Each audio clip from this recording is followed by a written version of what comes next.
Mas legal, acho que passamos um pouquinho pelos tópicos ali bem por cima, hein, galera? Porque aqui tá sendo um high level, mas para deixar claro o que cada engrenagem quer trazer. A gente falou de estratégia, falou de governança, falou da parte de gestão de pessoas e clima. O quinto ponto que a gente entra, ele é um ponto que envolve muita coisa, a gente não vai conseguir abordar tudo ali, mas só para deixar claro os exemplos, né? Gestão de processos. Tem muito processo dentro do ambiente de CX. Né? Essa parte eu adoro. Cara, se a gente passaria aqui um podcast inteiro falando só de gestão de processo, a gente pode até inclusive marcar um desse, porque eu acho super válido, tem muita coisa legal e relevante ali em cima de processos. E processo, basicamente, a gente está falando que é o que eu falei no começo. A gente precisa entender que eu preciso sair do ponto A do ponto B, conseguir um resultado em cima disso, e eu tenho que fazer isso da forma mais eficiente possível. E aí é o trabalho de melhoria contínua em cima desses processos, né? Eu preciso entender como eu executo, eu preciso acompanhar um indicador para ver se aquilo está funcionando ou não está funcionando, coletar os aprendizados e gerar um ciclo de melhoria com a metodologia que você quiser. PDCA, DMAIC, inventa de ponta cabeça lá. Mas na prática coleto aprendizado, gero melhoria e garanto que aquilo funcionou. Só que eu tenho muito processo em cima de CX para poder aplicar tudo isso, né? Se vocês quiserem trazer um pouquinho de exemplos que a gente acaba vivenciando no dia a dia. Eu acho interessante gestão de processo porque ele é um jogo de xadrez, né? Tem muita informação para a gente gerenciar, como que a gente organiza essas informações e a depender de quem você vai levar essas informações, você tem que trabalhar de uma forma diferente. Então, se eu vou levar essas informações para a equipe de engenharia, eu vou formatar as informações da maneira com que eles vão entender o que eu estou falando. Se eu vou levar para o produto, eu vou levar de uma outra forma. Então, tudo é como eu vou levar, o que eu vou levar e de que forma eu vou levar. Estratégia, né? Estratégia. Do grego? Mas tá vinculado com estratégia também, mas assim, claro que nem todas as empresas a gente consegue ter informações fáceis assim na mão, né? Tem algumas empresas que a gente tem que construir processos primeiro para coletar essas informações. Tem outras que já tem mais dados para a gente trabalhar e a gente começa a cruzar a base de dados da operação propriamente dita com a base de dados de produto, né, de finanças e assim por diante. Quando eu começo a correlacionar esses dados, eu começo a achar um monte de coisa. Opa, quem é o perfil do cliente que está entrando em contato? De onde ele vem? Qual a idade dele? Né? Qual a escolaridade dele? De que estado que ele vem? Tudo isso muda bastante a abordagem que a gente tem que ter com o cliente. Uma coisa curiosa, outro dia a gente estava fazendo uma análise e a gente percebeu que o estado do Piauí tinha a melhor experiência com a gente e já o estado de Amazonas tinha a pior experiência. A gente falou, caramba, começamos a... Que curioso, né, cara? Vamos entender aqui o que é, né? Mas, na verdade, não era bem por aí.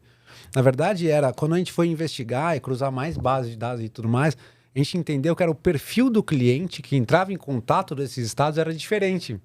Então, uns tinham uma escolaridade maior, tinham um crédito maior do mercado, e outros tinham um crédito menor do mercado e, portanto...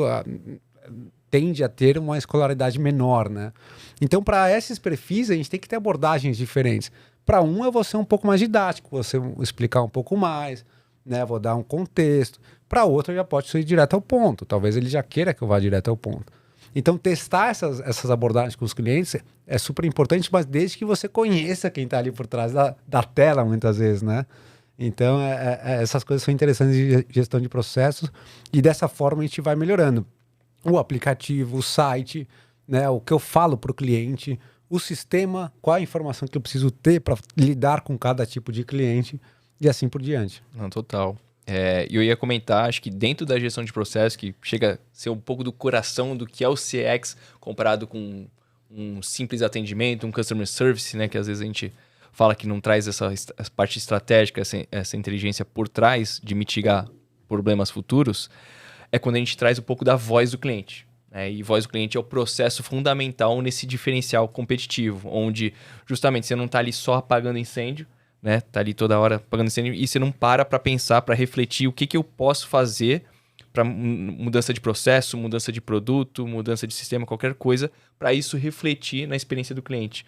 Então, quando a gente entra um pouco nessa jornada de desbravar um pouco da voz do cliente, então coletar o feedback lá, para entender a causa raiz, trabalhar junto com os times, fazer essas análises, como você citou, geografia, entender o que não é tanto por aí, mas aí vai explorando outras correlações para chegar nessa causa raiz e saber quais ações implementar em cima disso, vai chegar a ações que você não consegue fazer sozinho, não pode só contar com um time de atendimento, você tem que contar com parceiros, né, áreas parceiras, como a gente citou aqui no começo, o Product Manager, o analista de dados, a própria engenharia para implementar alguma coisa. Hoje é tudo uma fintech, então com certeza você conta muito com engenharia para implementar algo, principalmente uma mudança no app, um design ali para fazer uma tela bonita, né? bem elaborada. Então acho que é um pouco do que a gente traz e remete tudo que a gente já falou. O mesmo objetivo. Se eles não tiverem o mesmo objetivo, que é melhorar a experiência do cliente, a hora que eu chegar para essas áreas de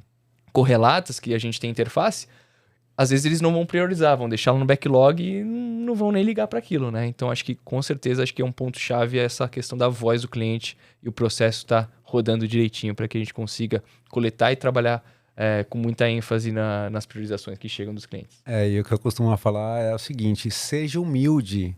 O seu cliente provavelmente já trouxe a solução para os seus problemas. Escute o seu cliente que ele está te dando a solução e é só você ir lá implementar. Não precisa ficar planejando, fazendo várias descobertas. É só você escutar ele que ele já trouxe a solução ali para você. Muitos quick wins ali, né? Pode sair. Exato. E ainda dentro de gestão de processos, acho que tem o que... Dentro de gestão de processos, o principal ponto é você saber quais indicadores você quer monitorar para saber se o seu processo funciona ou não funciona. Na prática, a gestão de processos é você entender qual o nível de variação que esse processo apresenta para você entender se ele está satisfatório ou não, se você tem uma meta para ele, se ele está acima dessa meta ou não, se ele navega com um alto nível de variância ali, para quem conhece um pouquinho de Six Sigma da vida, né?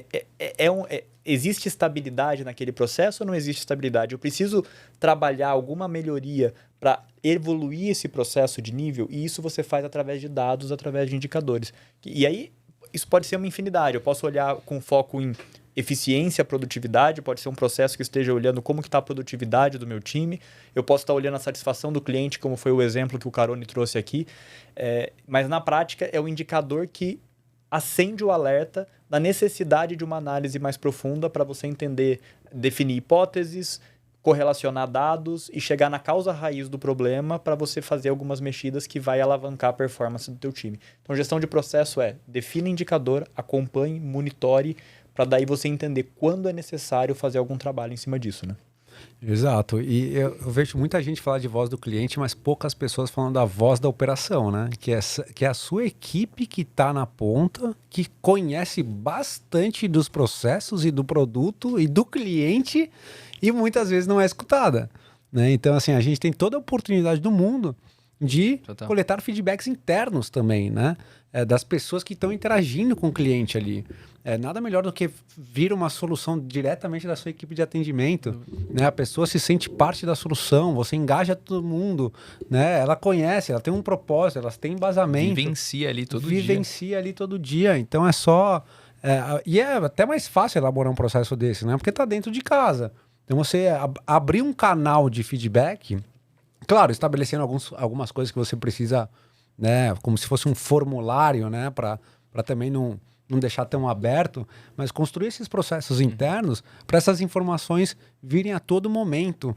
E aí, quanto mais gente estiver engajada, né, nesses canais, mais rápido você vai ter também os ajustes nas coisas, né? E confiabilidade, né, desses dados. Como você falou, volume, se você fizer um negócio escalável, você consegue realmente tratar com confiança qual que é a priorização que você deveria fazer com relação ao que chega, né? Perfeito. E nada melhor também que os canais regulatórios, os canais que são bastante importantes, já pegando o gancho para canais de contato, né? E começando aqui com canais regulatórios, por exemplo, cada segmento de empresa tem a sua regulação normalmente, né? Nem todas, mas normalmente. E tem aqueles canais mais padrão, né? Consumidor.gov, Reclame Aqui, né? Que chega bastante... reclamação, digamos assim, que pode impactar a imagem da empresa também se não é bem tratado, né? Então, esses canais, às vezes, não têm o mesmo volume do que um canal aberto, né? Onde chat, telefone, Mas ele é um canal muito sensível, porque ele pode... Porque quem nunca entrou no Google lá e colocou, né, o nome da empresa que você nunca comprou, mas você quer comprar, você quer ver a reputação. Será que é confiável? E aí, se você não tiver uma boa reputação no mercado, já perdi o cliente antes dele ser cliente, né? Perdi o prospect, na verdade, porque ele nem virou cliente ainda. Então, são canais com pouco volume, mas que tem que ser tratados de uma forma especial ali. E tem muita empresa que não dá a mínima para isso, né? Sejamos sinceros. Tem muita empresa no mercado que a gente vê e não responde, não dá a mínima para responder. E, cara, isso é super... não tá dando a mínima pro cliente, que a gente sabe, e a experiência ali não adianta, mas ali eu tenho o chat, o WhatsApp a hora que ele quiser, mas pô, não tá ali num outro canal, não oferece esse canal, então acho que conforme a empresa vai crescendo, obviamente não pode esperar uma empresa que acabou de nascer, tá criando sua operação, tá se estruturando, ter algo muito completo ali e conseguir dar esse suporte, mas sim uma empresa já bem consolidada, esperamos que tenha todos os canais disponíveis para que o cliente entre em contato, né? Até mais do que a sensibilidade do que canais regulatórios trazem, como o consumidor.gov, um Reclame Aqui, esses canais eles são uma gigante fonte de aprendizado para a operação, né? Porque, cara, se o cliente levou um ponto de dor ali, ele precisou chegar até essa instância, existe um problema que está atrás na cadeia que não foi resolvido. Às vezes a equipe não está tão bem treinada, o processo não está funcionando, o produto não funcionou. Cara, que aprendizado que a gente consegue tirar disso para evoluir como empresa, como negócio, como área. Então, dar a importância para esses canais, eles são fundamentais para você evoluir na tua estratégia e evoluir na forma como você se comunica com o cliente, né? É só a ponta do carretel, né? Se você for puxando ali, você vai achar um monte de coisa que está por trás daquela reclamação, né? Exato. E em termos de canais de contato, acho que tem um ponto relevante que surge muito também nas caixinhas de pergunta quando a gente abre no Instagram, de falar, mas qual é o canal de contato... Qual é o melhor canal de contato para eu ter no meu negócio? O que eu devo preferenciar? Às vezes a empresa ainda está crescendo e quer começar a estabelecer que nível de canal qual é o primeiro canal que ela coloca ativo? E a resposta para isso ela é muito simples. O melhor canal de contato para você interagir com o seu cliente é aquele que você consegue atender. Então não adianta você ser uma empresa que você saiba que o meu cliente prefere falar por WhatsApp. Lindo, maravilhoso. Você consegue atender um WhatsApp tempo real? Você consegue ter alguém 100% do tempo disponível para rapidamente responder a dúvida do teu cliente? Senão não adianta. Você está começando, talvez o primeiro canal que você vai ter que deixar disponível é o e-mail. É o melhor, meu cliente não gosta do e-mail. Paciência. A primeira coisa é, atenda bem aquilo que você se dispõe a atender. Mas aí é óbvio, a partir do momento que você tem uma certa estrutura, você vai precisar olhar as preferências do seu cliente para ir adicionando canais e estruturando a tua empresa para poder entregar o valor que ele espera que você entregue como área de atendimento, né? E até saiu uma pesquisa recente na Salesforce que fala que existe uma variação grande de preferência de clientes por canais de contato de acordo com a idade. Então, por exemplo, pessoas ali na faixa dos seus 50, 55 anos tendem a preferir o canal de telefone, por exemplo. Pessoas dos 18 aos 40 e poucos anos, a preferência ela já está nas mídias sociais, ela já está no WhatsApp, ela já está em chat online. Parece óbvio, mas isso também varia por segmento. Então, se você está com um problema urgente, por exemplo, com o seu banco, mesmo que você prefira, às vezes, um chat, você vai ligar, porque é urgente, você vai definir. Então, não é só a idade, que é o que trouxe esse relatório da Salesforce, por exemplo, mas é também o nível de urgência que determinada demanda pode ter, né? Total. E aí vem no lado do tempo de resposta, só pegando o gancho e para deixar claro, né? Não é só a preferência, mas o tempo de resposta. Então, se naquele momento eu preciso ser urgente, eu vou usar o telefone. Por quê? Normalmente o telefone tende a ser um canal com muito mais menos tempo, com muito menor tempo, né? O chat, normalmente o WhatsApp, que está ali, a gente chama dos canais real time, né? O online. E aí a gente vai para o canal offline, como um canal de back-office, um canal de e-mail, e também outras formas também de canais de contato, que seriam blogs, o próprio site, a própria FAQ que a gente fala, né? Até voltando no tema de self-service, né, de auto-resolver, a FAQ também é um bom direcionando, evita muito que o contato chegue até você, né? O próprio cliente consegue já resolver o próprio problema por lá mesmo, né? Então, tem muitos canais aí à disposição das empresas.